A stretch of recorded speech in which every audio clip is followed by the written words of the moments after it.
Je vais vous donner un autre exemple qui est flagrant et qui fait mal.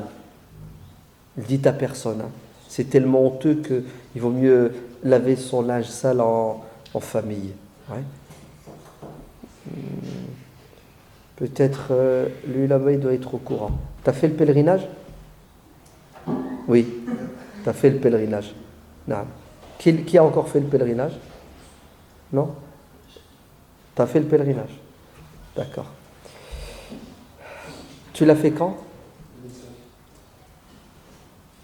2005, il y a 10 ans. Ouais, je crois que tu as vécu la chose. C'est récent? Cette année? Bon. Regardez, je vais vous raconter, écoutez bien. Moi, mon premier pèlerinage date de 1987. Écoutez bien. Avant, quand les gens partaient au pèlerinage, tu leur disais salam alaikum, les larmes aux yeux. C'est ça? Parce qu'il s'en va, peut-être qu'il ne va pas revenir.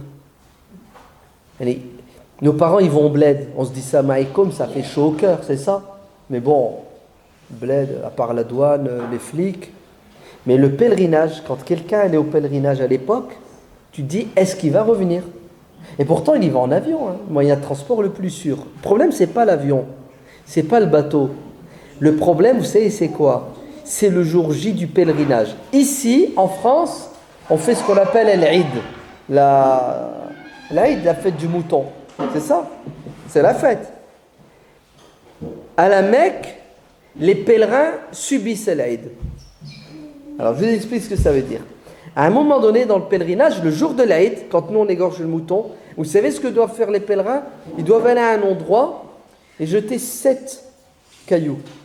C'est l'endroit où le diable a essayé de dissuader le prophète Ibrahim de faire ce que Dieu lui a dit quand il lui a dit d'immoler son fils. Vous êtes d'accord?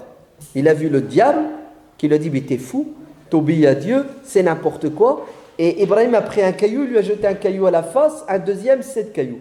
Nous, on reproduit ce geste pour nous rappeler qu'Ibrahim, il lui a été demandé l'impossible, il était prêt à le faire. Et nous, Dieu, il nous demande 100 fois moins ce qu'il demande à Ibrahim, on rechigne. Vous comprenez? Et on doit jeter des pierres sur qui? Sur notre diable qui est au fond de nous-mêmes. Vous avez compris la symbolique? Écoutez, 2 millions de personnes, doivent se retrouver dans un endroit. Vous avez une stèle, 2 stèles, 3 stèles. 7 pierres ici, 7 ici, 7 ici.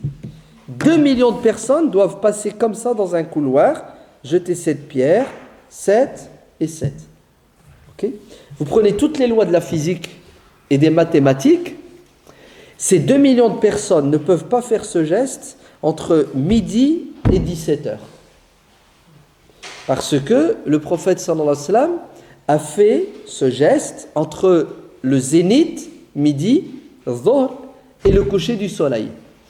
Nos Arabes d'Arabie, nos savants arabes d'Arabie, pour la plupart, vous savez ce qu'ils disent? Vous n'avez pas le droit de jeter les pierres avant et après. L'obligation est limitée dans le temps et dans l'espace. Vous me suivez, hein?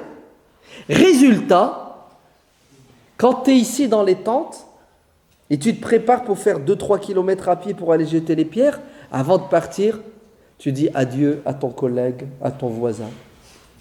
Salam alaikum. Si jamais je ne reviens pas, tu vois ça là, c'est pour ma femme. Tu me demandes. Ah oui, parce que c'est une aventure. Tu pars, tu n'es pas sûr de revenir. Hein. Non mais je blague pas là. Hein. Je vais vous parler sérieusement. Chaque année, on attendait le résultat. Il y a combien de morts? 200, 700 morts, 800 morts. Ça, c'est les chiffres officiels. Officieux, Allah alam. Vous entendez ce que je vous dis? 500 morts. À cause de quoi? À cause de quelque chose qui est naturel. La bousculade. Ouais. Attends, à un moment donné, il n'y a même pas de bousculade. Ça se tasse, t'étouffes ou t'étouffes pas? T'arrives plus à respirer. Mais alors là, si tu as le malheur de tomber, est-ce que vous entendez?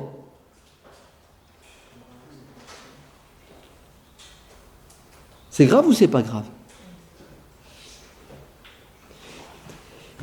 Moi, j'ai vécu ça. Écoutez bien. Qu'est-ce qu'on dit aux gens? Vous savez, on part à la Mecque, on prend avec nous des gens, on les accompagne. Qu'est-ce qu'on leur dit? On leur dit, on va pas y aller. Attends, on va crever. ou on va pousser quelqu'un, on va tuer quelqu'un. Il y a une meilleure solution, on va y aller avant l'heure.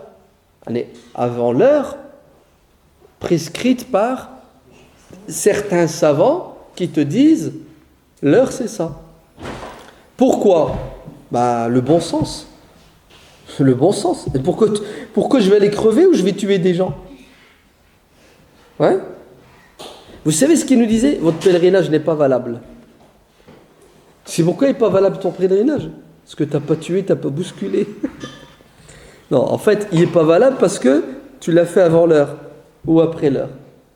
Et pour eux, ça ne les dérange pas, ouais, à ce qu'il y ait des morts. Ce qui compte, c'est tu as respecté à la lettre. Vous avez compris?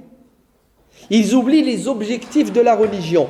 Une pratique, vous entendez, une pratique mineure prend le dessus sur un objectif majeur. L'objectif majeur de la religion, c'est quoi? C'est de protéger l'être humain. C'est de sauver l'être humain, oui ou non?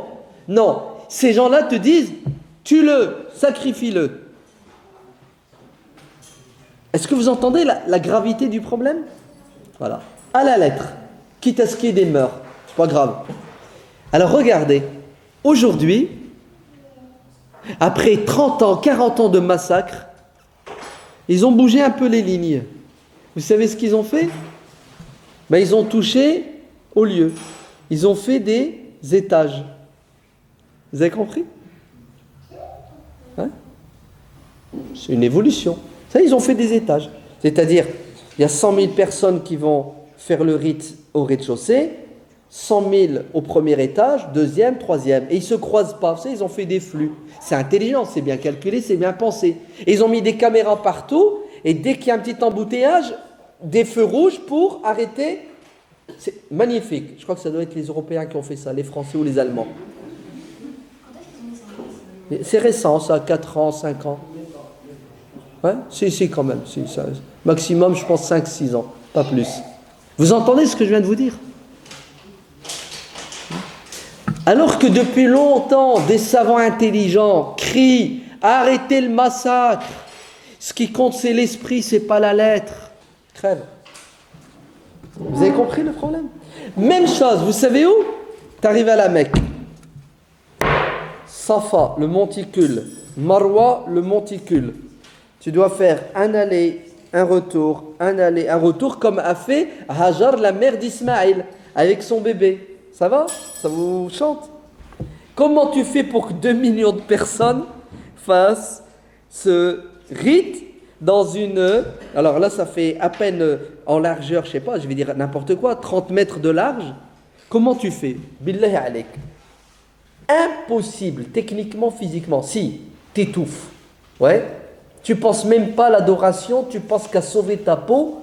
Techniquement, c'est pas parlant. Non, tu vas le faire. Et regardez combien de temps ça a mis. Pourquoi? Pour faire un étage. Un deuxième et un troisième. Parce que, attention, veto haram.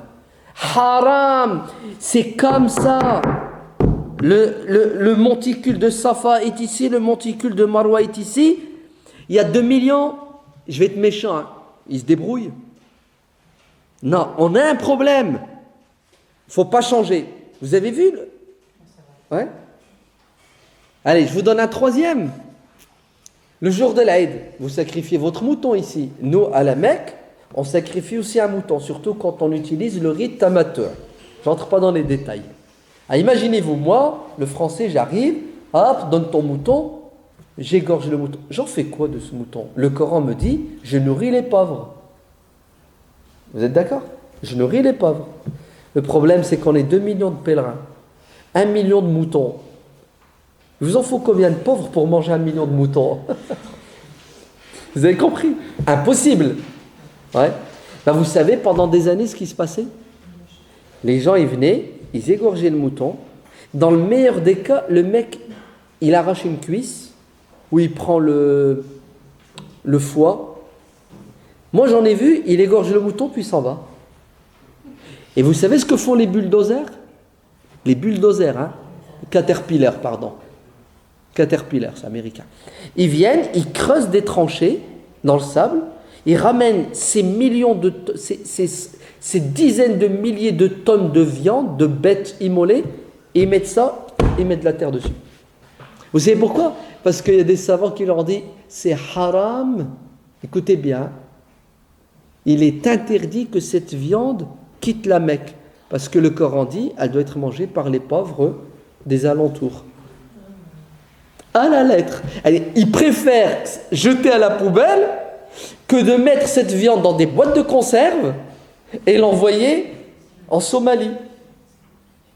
Pendant des années, c'était comme ça. Et aujourd'hui, ça va. C'est ce que je fais. Je m'en vais, il y a un bureau, je donne 100 €. Le mouton est égorgé en Australie, vous entendez? La viande est transformée en boîte de conserve. Et les boîtes de conserve, elles arrivent, elles sont distribuées dans les pays où les gens meurent de faim. Intelligent ou pas intelligent? Ah, mais il a fallu batailler pour... Vous avez compris? Bon, je vais vous le dire autrement et je vais être méchant. Il y a certains musulmans et certains savants musulmans qui sont encore au Moyen-Âge. Ça va, vous avez compris? Au Moyen-Âge, Galilée. Non, Copernic, la Terre, elle tourne. C'est qui? Copernic. Vous ne savez plus? Attends, il s'est retrouvé à l'église Msken, ils l'ont jugé, ils lui ont dit, tu dis que la Terre tourne, t'es mort. Il a dit, elle tourne, j'ai les preuves scientifiques. Galilée. À la fin, il lui a dit, on va te pendre. Il a dit, attendez. Ok, calmons-nous, elle ne tourne pas. Attends, j'ai quand même pas crevé pour la Terre. Et au moment de sortir de l'église, il dit, et pourtant elle tourne. Vous avez vu? C'est exactement ça. Nous avons encore aujourd'hui des gens qui sont au Moyen-Âge, là-dedans, dans le cerveau. Ils n'ont aucun sens de l'évolution, aucun sens de l'adaptation, aucun sens du pragmatisme, rien. C'est incroyable. Voilà, donc cette question, elle est due à ça, au littéralisme.